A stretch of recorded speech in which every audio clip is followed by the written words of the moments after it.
नमस्कार। आज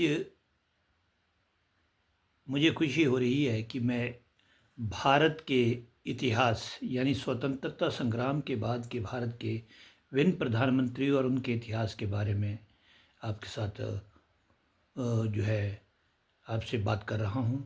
और मैं जवाहरलाल नेहरू जी से लेकर अभी नरेंद्र मोदी जी तक के समय का सारा संक्षेप में आपके सामने बात करूँगा।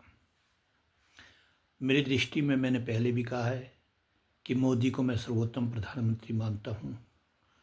उसके बाद श्रीमती इंदिरा गांधी का नंबर आता है और उसके बाद जवाहरलाल नेहरू का नंबर आता है। बाकी वाजपेयी जी भी अच्छे प्रधानमंत्री रहे हैं और उनका नेतृत्व भी अच्छा कुशल नेतृत्व था, लेकिन उस वक्त मिली-जुली सरकारों का दौर था। इसलिए मिली-जुली सरकारें असल में सही ढंग से अपना कार्य नहीं कर पाती है। 1947 में भारत आज़ाद हुआ, जवाहरलाल नेहरू प्रधानमंत्री बने। उसके बाद 1951 में पहले इलेक्शन हुए, संविधान 26 जनवरी 1950 को लागू हुआ और हमारा देश जो है गणतंत्र कहलाया। उसके बाद पहले चुनाव हुए, पहले चुनाव में जवाहरलाल नेहरू जी जीते। उसके बाद पुनः चुनाव हुए 56 में, 62 में, इस तरह से चुनाव होते चले गए और जवाहरलाल नेहरू जो है देश के प्रधानमंत्री बनते रहे।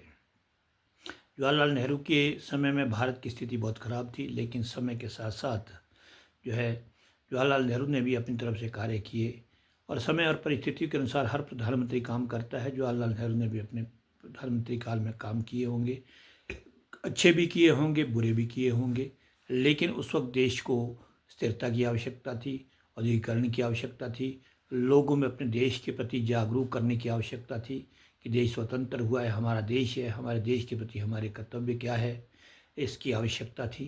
तो इस तरह से उन्होंने काम किया। उसके बाद लाल बहादुर शास्त्री प्रधानमंत्री बने।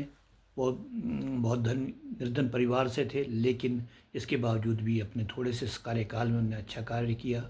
लेकिन ताशकंद में जब पाकिस्तान को पर विजय प्राप्त की थी भारत ने, उस वक्त ताशकंद में जो समझौता हुआ था उसके बाद उनकी मृत्यु हो गई थी।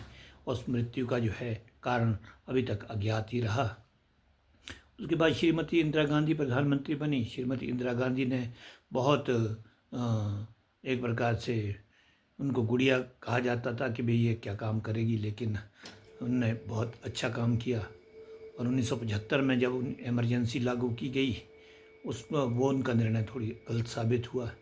आर्यभट्ट का जो है आर्यभट्ट भारत ने पहला सैटेलाइट अंतरिक्ष में भेजा। पोखरण विस्फोट हुए। 1971 में जो है पाकिस्तान से युद्ध हुए। 1972 में बांग्लादेश बना। ये कुछ उपलब्धियाँ थी। इंदिरा गांधी के कार्यकाल में भी भारत ने काफ़ी उन्नति की। बीच में जनता पार्टी की सरकार आई, मोरारजी देसाई प्रधानमंत्री बने इमरजेंसी के दौर में, लेकिन सरकार ज़्यादा दिन तक चल नहीं पाई और 1980 में पुनः इंदिरा गांधी सत्ता में वापस लौट गई। और 1984 में जो सिख विरोधी एक जो ब्लू स्टार ऑपरेशन हुआ था, उसका नतीजा श्रीमती इंदिरा गांधी को जो है अपने प्राणों की आहुति देकर चुकाना पड़ा और उनके ही बॉडीगार्ड बेअंत सिंह और सतवंत सिंह ने श्रीमती इंदिरा गांधी जी की हत्या कर दी। इंदिरा गांधी की उपलब्धियों को कम करके आंका नहीं जा सकता। महिला शक्ति को पुनर्स्थापित करना, ताकतवर देना, ये श्रीमती इंदिरा गांधी का काम था। 1984 में उनकी मृत्यु के बाद राजीव गांधी प्रधानमंत्री बने। वो एक प्रोफेशन से पायलट थे, तो पायलट के बाद संजय गांधी जी की मृत्यु के बाद उनको आना पड़ा, तो उन्होंने भी अपना काम किया। कई क्षेत्र में उन्होंने जो है दूरदर्शी व्यक्ति थे और अपने विज़न के अनुसार उन्होंने काम भी किया। लेकिन जो है वीपी सिंह के साथ अनबन होने के बाद और थोड़ा सा कुछ स्कैंडल में, बोफोर्स स्कैंडल में कुछ हाथ होने के कारण कहा जाता था कि उसमें बोफोर्स सबसे बढ़िया तोपें जो भारत के पास उस वक्त थी, बोफोर्स तोपें, उसमें 1700 करोड़ का वो समझौता था, उसमें रिश्वत की बात की गई।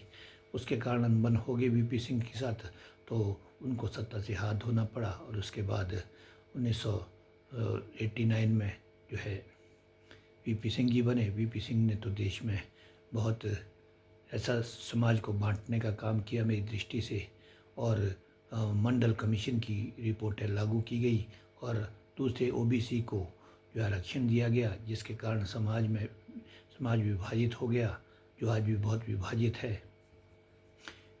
तो ओबीसी उसके साथ उनने जो ये मंडल कमीशन की लागू की रिपोर्ट, उसके बाद लाल कृष्ण आडवाणी ने यात्रा की थी, सोमनाथ यात्रा करनी पड़ी थी। सोमनाथ यात्रा करने के बाद उनको गिरफ्तार कर दिया गया। कुछ टाइम के बाद उन्हें समर्थन वापस लेकर जो है सरकारें बदली। फिर चंद्रशेखर जी भी रहे कुछ समय तक, और उसके बाद पीवी नरसिम्हा राव जी आए। बहुत योग्य व्यक्ति थे, लिटरेट विद्वान व्यक्ति थे। कांग्रेस के जो है नेहरू परिवार के बाहर, गांधी नेहरू परिवार के बाहर पहले प्रधानमंत्री बने। तो उनको जो है स्वीकार इतना कांग्रेस ने नहीं किया, लेकिन वो बुद्धिमान व्यक्ति थे। उन्होंने ही मनमोहन सिंह जी को वित्त मंत्री बनाया और देश में जो है उदारीकरण की नीतियाँ चलाई। उनको एक महान प्रधानमंत्री के रूप में मैं देखता हूँ। उसके बाद एक अस्थिरता का दौर रहा। इंद्र कुमार गुजराल बने, HD देवगौड़ा बने, वाजपेयी 13 दिन के लिए बने, फिर 13 महीने के लिए बने, फिर उसके बाद 5 साल के लिए चुने गए। वाजपेयी एक अच्छे विद्वान व्यक्ति थे, उनने भी अच्छा काम किया। उन्हें पोखरण विस्फोट करवाए और भारत एक परमाणु संपन्न देश बना।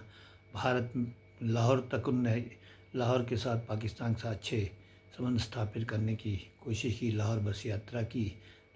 पाकिस्तान को संबंध सुधारने का मौका दिया गया, लेकिन पाकिस्तान ने संबंध नहीं सुधारे। उसके बाद मनमोहन सिंह जी रहे।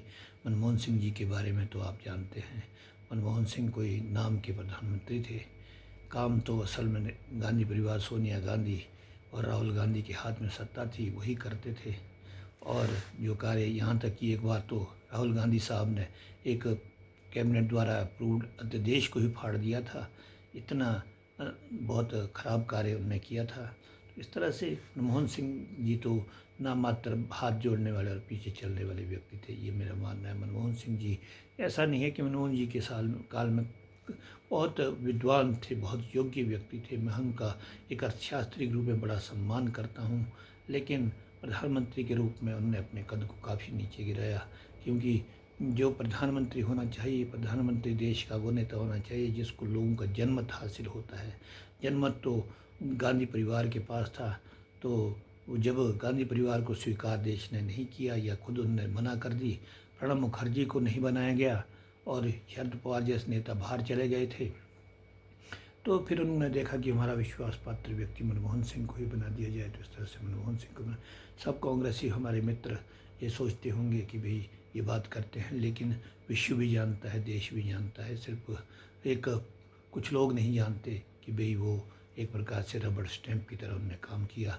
फिर भ्रष्टाचार का नंगा नाच हुआ। जगह जगह कई घोटाले सामने आए। 2G घोटाला, कोयला घोटाला, कोई कॉमनवेल्थ घोटाला, कोई ऐसे घोटाले आते रहे। उसके बाद मोदी जी आए, तो मोदी जी का युग जो है, ये युग तो भारत के एक बहुत शक्तिशाली, भारत की एक नींव मोदी जी ने रख दी है। आने वाला प्रधानमंत्री कोई भी आएगा तो वो देश के लिए जो है उनकी नक्शे कदम पर चलेगा, तो देश बहुत तेज़ी से तरक्की के पथ पर आगे बढ़ेगा। क्योंकि मोदी जी ने आते ही इस तरह की बात की, योग को स्थापित करने की बात की, नए भारत को आत्मनिर्भर बनाने के लिए शक्तिशाली वेपन खरीदने शुरू किए। और भारत जो पहले कोई वेपन नहीं बना, सब आयात करता था, उसकी जगह पर अपने स्वदेशी वेपन बनाने शुरू कर दिए। विदेशों से भी आयात किए गए वो कई तरह के इंजन, क्रायोजेनिक इंजन, इसके अलावा आपके राफेल जैसे बड़े बड़ी चीज़ें आयात की गई और बड़ी मशीनरी आयात की गई। और इसके अलावा साइंस टेक्नोलॉजी क्षेत्र में भारत डंके गाड़े, समुद्र पर विजय किया, पुल बांधा। इसके अलावा सबसे बड़ा रेलवे जो है पुल भी उनके काल में बना। इसके अलावा चंद्रमा पर भारत ने कदम रखा, अंतरिक्ष यात्री भी भारत का अंतरिक्ष में गया। इसके अलावा रेलवे के क्षेत्र में बहुत तरक्की हुई। आज सुविधाजनक सुविधाएं भारत के पास है। साफ सफाई के क्षेत्र में स्वच्छता अभियान चलाए, नारी शक्ति को बहाल करने के लिए, नारी को सम्मान देने के लिए उनने अभियान चलाए। इसके अलावा खुद छोटे छोटे लोगों के बीच, स्वीपरों के बीच जो काम करते सफाई कर्मचारी होते थे, उनके साथ उनका सम्मान दिया। जात पात के बंधन को मुक्ति देने के लिए उन्होंने प्रयास किया। भारत के बटे हुए समाज को एक करने का प्रयास किया गया। लेकिन विषमता ये रही कि समय के साथ साथ पहले जब 2014 में चुने गए थे, उसके बाद मुसलमानों ने भी उनका साथ देना शुरू कर दिया था। 3 तलाक जैसी एक बहुत बड़ी बीमारी से उन्होंने निजात दिलाई थी। तो मुसलमान उनके साथ आ रहे थे, लेकिन भारत में ऐसे ऐसे तत्व मौजूद है कि अगर मुसलमान उनके साथ चले गए तो देश जो है बहुत तेज़ी से आगे बढ़ेगा और उनका कोई स्थान नहीं होगा। अतः तोड़ने के लिए उन्होंने मुसलमानों को अलग करने का प्रयास किया। मुसलमानों के विरुद्ध कई मंदिरों के भी निर्माण हुए, तो मुसलमान ने इसको अपने विरोधी मान लिया। लेकिन ये मोदी जी ने कोर्ट के डिसीजन थे, कोर्ट के डिसीजन से ही काम किया गया, सारे न्यायालय द्वारा निर्णय लिए गए, उस पर काम किया गया। मुसलमानों के प्रति नफरत नहीं थी, लेकिन उनके प्रति ज़रूर देश के सब लोगों के मनों में घृणा रहती है, जो देश विरोधी और आतंकवाद की घटनाओं में शामिल होते हैं, जो कि बहुत बुरी बात है। तो मोदी जी ने उनके नक्शे कदम पर चलते हुए उनके आतंकवाद को जड़ से ख़त्म करने की बात की, नक्सलवाद को ख़त्म करने में कामयाब हुए, आतंकवाद को ख़त्म करने में कामयाब हुए, धारा 370 को हटाने में उनका योगदान रहा। ऐसे ऐसे कर राम मंदिर बनाए, उज्जैन काशी विश्वनाथ का निर्माण किया, आनंदपुर साहिब कॉरिडोर का खोलने का प्रयास किया, अमृतसर में मत्था टेका, सिखों की शक्ति को बहाल करने का प्रयास किया। इसके अलावा मुस्लिम को ताकत देने के लिए बहुत कार्य किए, हिंदू को ताकतवर बनाने के लिए। हिंदू तो सनातन तो पुनरुत्थान का ये समय चल ही रहा है, लेकिन सनातन कोई मुसलमान या ईसाई या किसी और धर्म से उनको बुरा नहीं कहता है, वो तो आत्मसात करता है। ईसाई सभी धर्मों का सम्मान करता है, सनातन तो सनातन की पुनर्बहाली देश की बहाली है, देश की शक्ति है। तो मोदी को मैं एक शक्तिशाली व्यक्ति के रूप में, क्योंकि विश्व के सारे नेता मोदी का सम्मान करते हैं, मोदी का सम्मान होना देश का गर्व है। मोदी का सम्मान इसलिए नहीं होता कि वो मोदी है, वो इसलिए होता है कि एक ताकतवर देश के वो प्रधानमंत्री है। अगर इस तरह से ताकत बढ़ती रही, जहाँ ताकत बढ़ती है तो वहाँ देश का सम्मान भी बढ़ता है। एक एक नागरिक भारत का विश्व के कोने कोने में सुरक्षित है। कहीं भी आपत्ति आई है, मोदी का जो है, मोदी को समर्थन मिला है, देश को समर्थन मिला है। देश का यहाँ तक यूक्रेन से भारत को निकालने के पाकिस्तान के लोगों ने भी भारतीय झंडे का प्रयोग किया। ऐसी ऐसी चीज़ें से अवगत कराया। तो हम मोदी की शक्ति को नमन करते हैं, देश की शक्ति को नमन करते हैं। और प्रधानमंत्री ने सबने अपने अपने ढंग से काम किया होगा, उनको भी हम नमन करते हैं। आने वाले समय में जो है ऐसे ही ताकत से भारत आगे बढ़ेगा। इसलिए आपका सादर नमस्कार। मैं आपका बहुत बहुत धन्यवादी हूँ कि भी आप मेरी बात सुनते हैं। लेकिन मुझे जो है एक मेरे विचारों को सुनते हुए ये ना समझे कि मैं कांग्रेस विरोधी हूँ, किस दल का। मैं भारत माता का सच्चा भगत हूँ। मैं भारत माता के बारे में बात करूँगा। कांग्रेस में अगर बुराई आएगी तो उसको बोलूँगा, भाजपा में बुराई आएगी उसके बारे में बात करूँगा। लेकिन कोशिश ये होगी कि भारत का आत्मसम्मान बढ़े और देश का कद विश्व में, पूरे विश्व में फैले और भारत जो है विश्व गुरु बने।